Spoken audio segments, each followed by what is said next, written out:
How do some social media campaigns become enormous while others simply don't? Why do some people experience exceptional fame on social media and others struggle to publish content? Have you ever thought about how your professional and your personal identities may be similar or completely different on social media?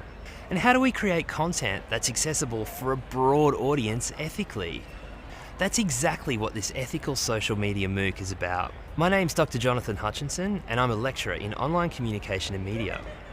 I specialise in social media research and have an interest in the intersection point of online communities and institutions. That is, how we interact with larger systems, for example politics and culture, through social media. Right now, we're located at the University of Sydney, where some of the leading experts on social media are located. And we've drawn on their expertise within this MOOC.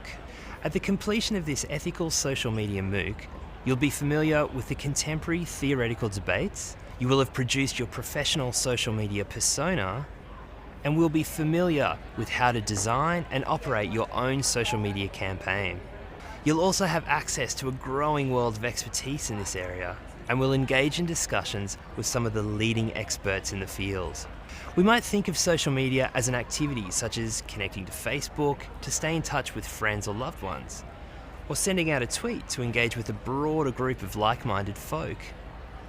These are indeed great examples of social media in practice, but these two definitions only begin to scratch the surface in attempting to describe what social media is and how it's used to communicate.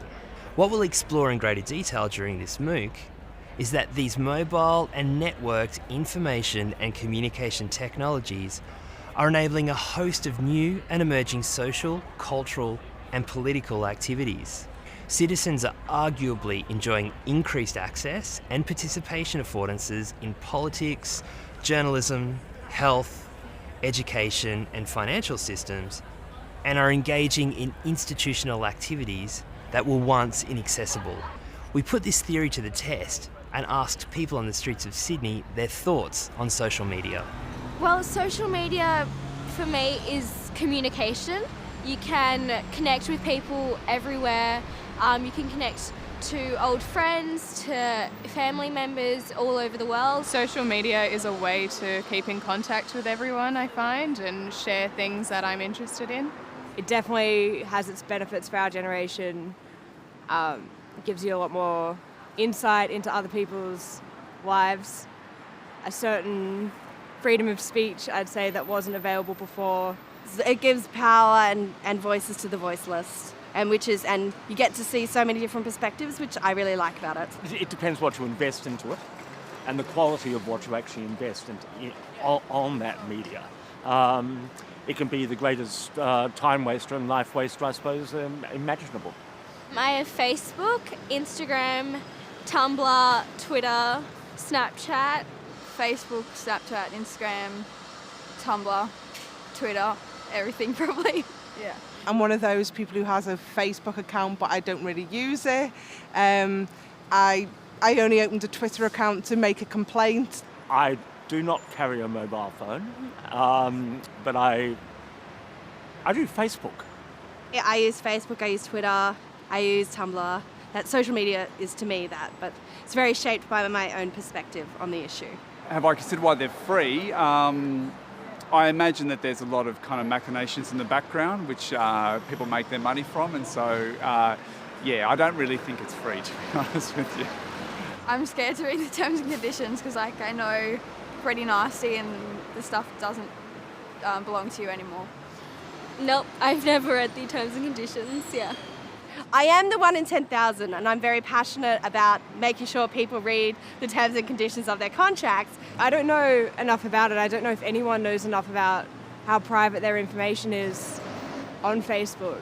I guess anyone who uses the internet and all of the social media sites has kind of agreed that, I don't know, we're letting others into our lives that we don't know personally, so anything could happen really. If you are putting something up on a platform that's that is public, then you need to just be wary that there's possibly someone who's able to make money from it or exploit it in a way that you might not be aware of. If privacy exists today, it's, you know, it's a dying luxury. I think social media is pretty great, but it does have a lot of negative reactions surrounding it. You know, when you go on social media, you have to make certain personal decisions about what you are going to give away and what you're not. There are certain things that I will never share with anyone about myself. I don't think people represent them true selves, if that's even possible in doing in that kind of space. Everyone's trying to one-up each other and it turns into so much hatred and then blaming everyone for everything. I think that's stupid. There's cyberbullying going on. There's a lot of ways you can spread hate. There are lots of purposes, I suppose. It can be useful. It can also be an evil force. Look, if it makes people connect, if it makes them present a side of themselves that they would like people to see, then wonderful. Excellent.